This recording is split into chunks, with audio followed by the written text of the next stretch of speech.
C'est une visite qui a été annoncée depuis quelques semaines. Arrivé vendredi en terre tanzanienne, c'est ce dimanche 23 octobre 2022 que le président Félix Antoine Tshisekedi Tshilombo a débuté sa première visite d'État à Dar es Salaam. Accueilli par son homologue Samia Suluhu Hassan, quelques secondes plus tard, la poignée de main est chaleureuse. L'instant est solennel pour le président Félix Tshisekedi. Chant traditionnel, honneur militaire avec notamment les hymnes des deux pays.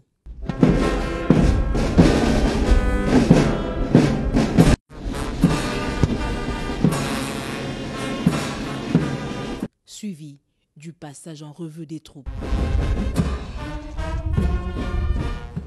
Une cérémonie haute en couleurs marquée de 21 coups de canon. Un premier et bref tête-à-tête à l'aéroport, puis un arrêt à son hôtel avant le rendez-vous du State House où un entretien entre les deux personnalités s'est déroulé hors caméra. Accompagné d'une importante délégation congolaise, le chef de l'État Félix Antoine Tshisekedi Tshilombo et sa suite ont par la suite participé à la bilatérale qui a précédé la cérémonie officielle de la signature d'un protocole d'entente portant sur le transport et les télécommunications. Place à la cérémonie proprement dite. La Tanzanie et la République démocratique du Congo, deux pays qui ont en commun l'appartenance à deux organisations sous-régionales, en l'occurrence la Communauté d'Afrique de l'Est ainsi que la SADC, vont désormais collaborer étroitement dans les domaines des postes télécommunications et le transport grâce à cette signature du protocole d'entente.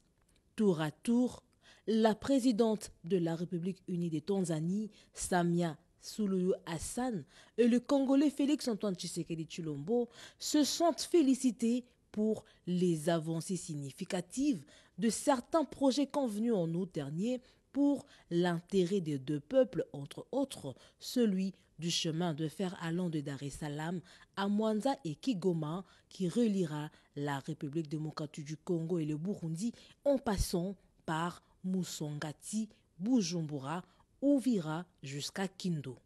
Les sujets liés à la coopération bilatérale avec un tour d'horizon pour évaluer les dispositifs qui existent et au besoin proposer à les requalifier pour une redynamisation, la question de la paix et de la stabilité dans les deux pays et dans la région, le side event en rapport avec la COP27 ont été au menu des échanges.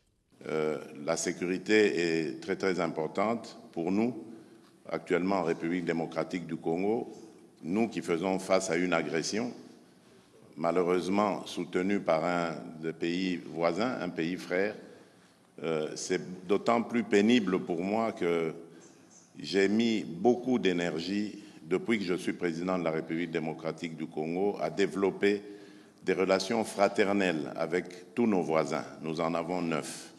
Malheureusement, l'un de nos voisins ne l'entend pas de cette oreille et il préfère, lui, la déstabilisation et l'insécurité. Je ne sais pas pourquoi.